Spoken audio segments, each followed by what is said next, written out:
really benefit from it. Yeah. To get it. Yeah, well, the whole, like, disability, SSSI, whatever you want to call it, I think we're going to address that in a future episode, but there are a lot of problems within that system itself. Oh, yeah.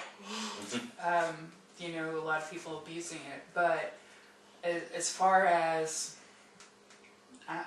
my opinion is, if there are no limitations, if you really want to help yourself to make a change, you know, to create a positive change in your life, you can do it.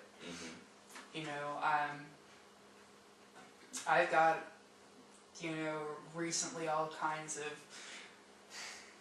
bumps in the roads, and I don't let that stop me from doing what it is I want to do. So, I mean, you know, I have depression, and I don't want to go to work half the time, but I get up and I go to work. Yeah. You know? I mean, regardless, I have kids. There's always a babysitter. I mean, you go pissing everybody off. I mean, I guess that's one thing. But and I know a lot of people's. That's a lot of people's big reason. I don't have a babysitter. Well, there's always a babysitter, even if it's for a couple days. There's always daycares that are cheaper. I mean, they may not be the high upper class that you want, but there's reasonable ones. There's, you know, if there's a will, there's a way. So they say, you know, and I believe in that.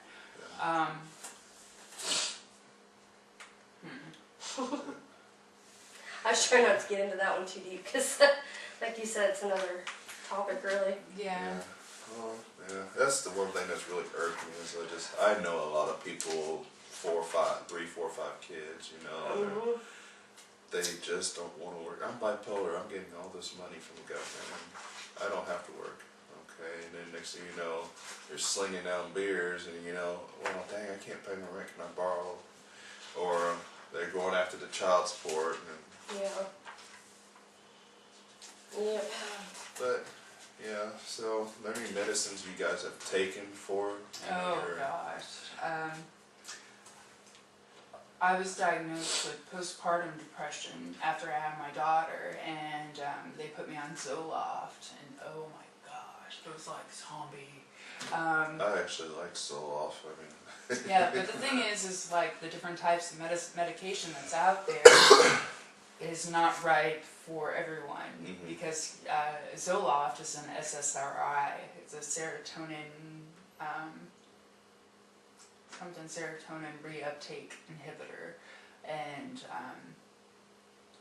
I'm on Effexor currently, and that really helps me, and that's a norepinephrine reuptake inhibitor. So I tried Effexor, and they said it might make me tired. Or actually, no, they said it might make me awake. And so the doctor prescribed me to take it in the morning. And I was working at McDonald's at the time, and I took it before work for the first day, and probably an hour after I got to work, I did not feel right at all. The best way I can think to word it is I felt like I was drunk, but like worse. Yeah. And I was totally disoriented. I couldn't even think straight. It's like I forgot what I was doing at work. I just couldn't function. And I actually walked out of the job because I just didn't know what to do. I was just not, I don't know what it did to me, and I've taken Paxil, which seemed to work for a while. And it, after a while, just made me zombie-like the Zoloft with you, so. I guess that's kind of, I mean, I know there's other stuff out there now, but that kind of ruined my opinion of antidepressants because... Yeah, well, I had, I'm sorry to interrupt. That's okay, but that's why I don't take anything.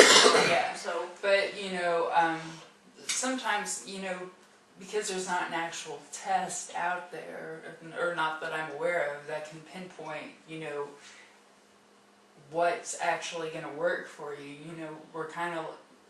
in the doctor's office, it's kind of like we're guinea pigs until they know what's the right thing that's going to actually work. Yeah. I was on Wellbutrin, and the last time I was diagnosed with depression, and it was like, I was like a roller coaster, you know, I was, hey, I'm happy, and then it's like, You know, the evil bitch was out of the closet. And then I started suffering from short-term memory loss. And it was like, and I was constantly getting in arguments, and I was like, okay, I've got to change this. You know? Yeah. I didn't have any emotion on Paxil at all. On Paxil. So I didn't have nothing either. I was just like, yeah, well, you know, it's like the story I told you about the kid with the knife, playing, you know, playing with a knife, and I just took it from him, and you know, just kind of go. When you really would have lectured him about that one. Yeah. No, I would have just tore into him, but you know, I was just like, well, I'm too happy to even care. Yeah. I don't even know if I was happy. I was just like, there. I was just not mentally there, but I was there. You know, I was just. Yeah, I was just constantly happy, and I'm not a happy person. And I was like, okay, well, I like this stuff, and then now, wait a minute, I can't be mean. So. Sometimes it's necessary, so yeah. So I laid off of it. And cotton mouth real bad, and I was like, yeah, I can't do that no more. The side effects are great, let me tell you. Yeah. I don't remember any side effects as far as I was just too like, whatever. Yeah. You could blow up the world around me and I couldn't care less. Okay, so basically where can we send people to get help if they're feeling anything? Well, let's see. For the people that know us in our community, there's Ozark Center, and Ozark Center also has a crisis line, although I don't have the number on me at the moment. You can look it up in the phone book or on the internet, and they're associated with Freeman Health Systems. They're a great resource, and especially if your income plays an issue or you don't have insurance, that's a great place to start off with. These pamphlets that I have in front of me, you can go to this website, www.oneonOnehealth.com, to learn more about mental illnesses. Another great association is NAMI, the National Association for Mental Illnesses, and I believe their website is www.nami.org. Yeah, org, yeah. Oh, you've got the numbers in front of you. Okay, let's see. And also their phone number is 1-800-850-NAMI, and that's 6264. Another association is the National Mental Health Association, and their number is 1-800-969-6642, or you can get online and check them out. Their website's www.nmha.org.